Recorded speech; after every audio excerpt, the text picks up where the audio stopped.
very busy. As you can imagine, that it's a short notice before the first race, but it is like it is, that I'm using the days to know everybody into the company and to go deeply in detail, but it's a short notice for sure.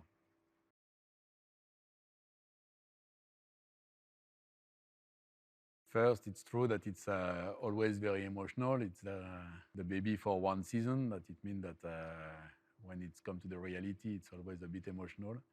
I love the car. I love the red. And with the large Ferrari on the rear wing, I'm more than pleased. But now, you know, at the end of the day, the most important is the speed of the car. And that I think that we are focused today on delivery, but quite soon we'll be focused on performance.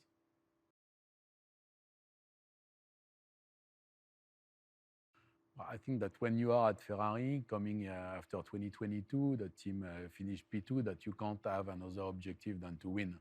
I don't want to say that it will be easy, because I think on the grid that you will have Red Bull and Mercedes with exactly the same target, and only one team will win and only one driver will win the championship. But at the end of the day, we need to have this kind of target. We need to be in the mindset to do a better job tomorrow than today, and to be always trying to improve the system.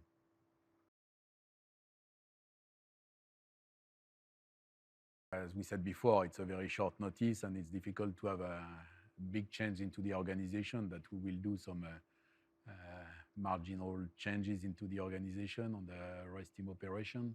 And then let's see after Bahrain and the first couple of races what we will do. They all want to win, but the most important is to win with and for Ferrari. That we have to be clear on the objective. I think they both have the talent and the skills to achieve it. We will have the capacity to provide exactly the same cars to the two drivers. But for sure that if at one stage during the season we are competing with another team or with another drivers, that we'll have to make choice. They are perfectly aware of this, but so far we have no number one and number two. In any case, we don't lose or win the championship in Bahrain. It will be a very long one, and we will have to fight and fight and fight all the season.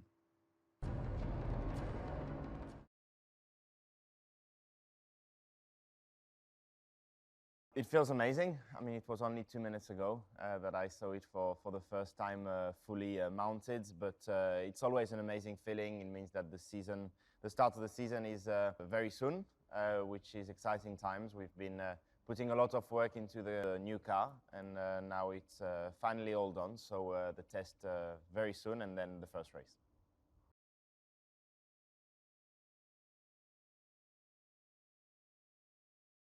We want to improve that. Last year was a good step forward. We need to do just the same this year, and hopefully get the championship. That is the target for all the team, and it is the target for me too. Get more wins, hopefully be more consistent from the first race to the last race, and hopefully we'll get that title.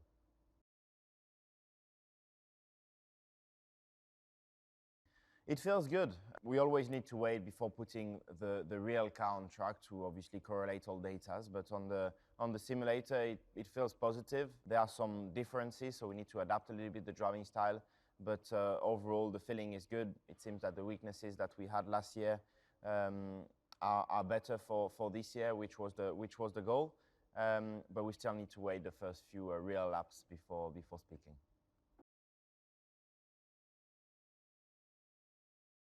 I spent my winter training mostly, relaxing for the first part of it with the family and friends.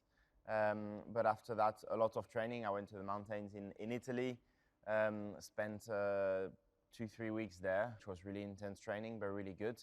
And yeah, that was it. It's actually not that long. It doesn't feel that long, but it's good because I miss racing.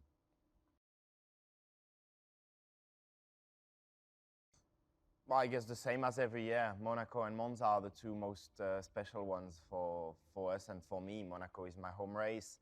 Monza is the home race for the team, and we have a lot of support there, so these two races.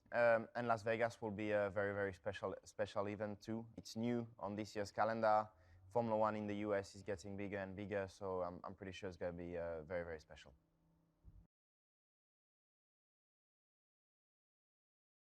I am not planning to beat Carlos at golf because I am way too far behind. So yeah, hopefully we'll work together well in order to achieve good things on track. But at golf, I've got too much work to do.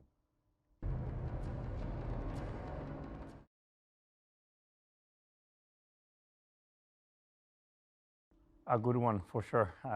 Always makes me happy, to see the car for the first time completed. This was actually 5 minutes ago now, and I'm still digesting it and trying to turn around to have a look because it looks really beautiful. Again, another step more beautiful compared to last year. I think the red is a bit more alive, a bit more bright.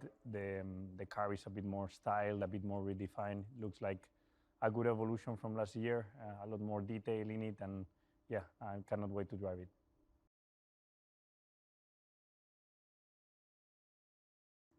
Obviously to try and improve those numbers, but I think the priority this year for the team is to make another step forward, like we did last year. Now we want to do another step and definitely get in that fight for the World Championship, for all the race wins, and yeah, try and be as competitive as we can, but at the same time trying to improve in all the areas that we've set ourselves the goals.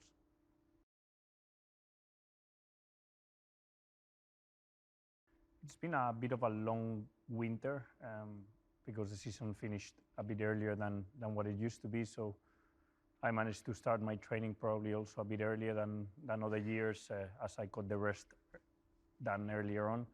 And yeah, it has felt long, this let's say 2 months since I started my training program.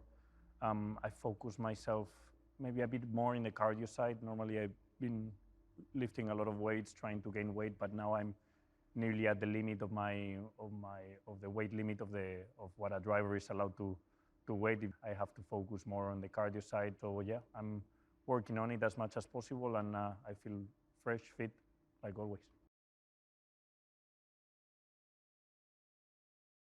My most Italian skill or behavior?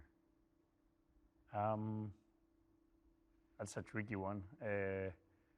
I think most of my behaviors are very similar to Italians, and I feel that when I'm around the mechanics, when I'm around the engineers, obviously people know now by now that I live in Italy, so I feel very Italian in all the ways that I behave and I go about here in Italy. But yeah, behaviors, one particular one, I'm not sure. Maybe the antipasti before lunch for me are very difficult to take out of my diet. Now that I'm trying to lose a kilo before the first race, is probably one of the most difficult things to avoid.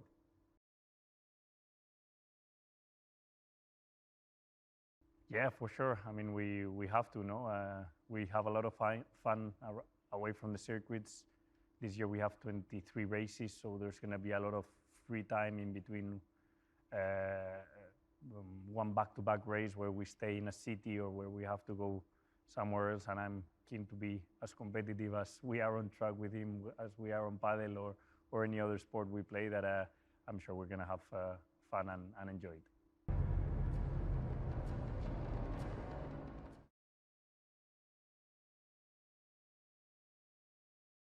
Il lavoro di preparazione alla nuova stagione è solitamente uno dei periodi più intensi dell'anno e anche questo inverno non ha fatto eccezione. Di fatto le power unit sono congelate dallo scorso anno, fluidi inclusi, olio e benzina, e si possono fare modifiche solamente per affidabilità. Ma l'affidabilità è stato il nostro tallone d'Achille nel corso della stagione scorsa e di conseguenza abbiamo impiegato l'inverno per cercare di risolvere le nostre principali criticità, per cercare di raggiungere il livello di affidabilità richiesto. Questo è stato il nostro obiettivo per il 2023 e di fatto su questa attività abbiamo improntato il lavoro invernale. Gli interventi hanno riguardato principalmente le aree su cui abbiamo trovato le principali criticità nel corso della scorsa stagione, quindi ci siamo concentrati sul motore a combustione interna e sulle macchine elettriche. Al tempo stesso abbiamo comunque cercato di capitalizzare l'esperienza fatta in pista nel corso dell'ultima stagione e quindi abbiamo comunque lavorato su tutti i riscontri e i segnali deboli provenienti dai componenti della power unit utilizzati. Questo ha riguardato chiaramente varie aree di progettazione di alcuni dei componenti, ma al tempo stesso abbiamo rivisto, dove necessario, anche alcune procedure di assemblaggio. È stato un lavoro che ha coinvolto tutte le persone della Power Unit e insieme a noi i colleghi della supply chain e i nostri fornitori.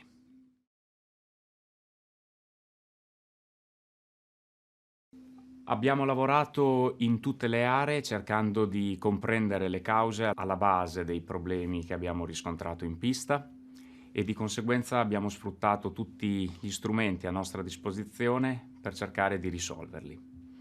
Di fatto è stato un lavoro che ha riguardato tutte le aree, dalla progettazione fino alla sperimentazione, includendo le aree operative per cercare di testare nuove soluzioni in un tempo decisamente ristretto.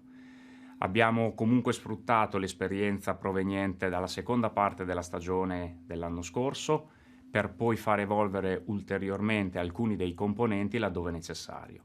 È un lavoro di fatto che non termina mai e che si basa su un continuo miglioramento dei componenti per cercare di raggiungere il livello di affidabilità richiesto. Stiamo avendo alcuni riscontri positivi a banco su alcuni dei contenuti introdotti, ma come al solito sarà la pista a dirci se avremo fatto un buon lavoro.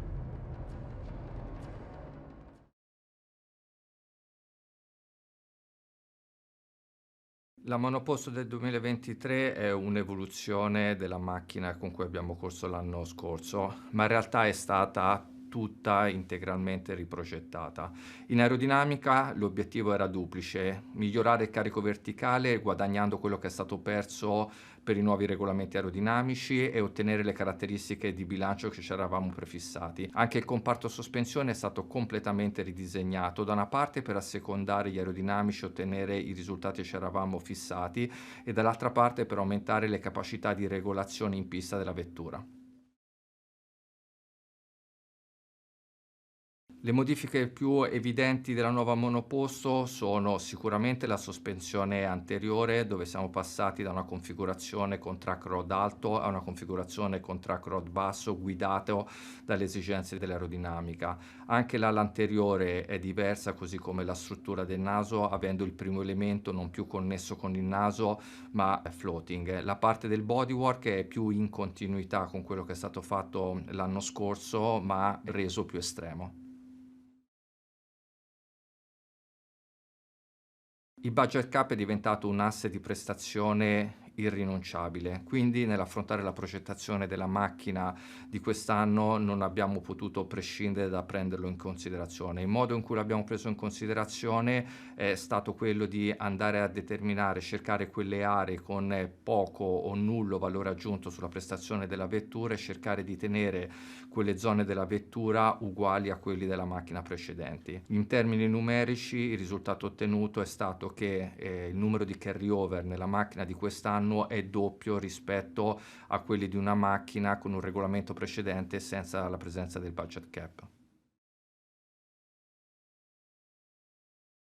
I nuovi regolamenti aero, pensati dalla federazione per ridurre il rischio di sviluppare porpoising in pista, hanno portato a una perdita secca di prestazione aerodinamica, una perdita anche consistente.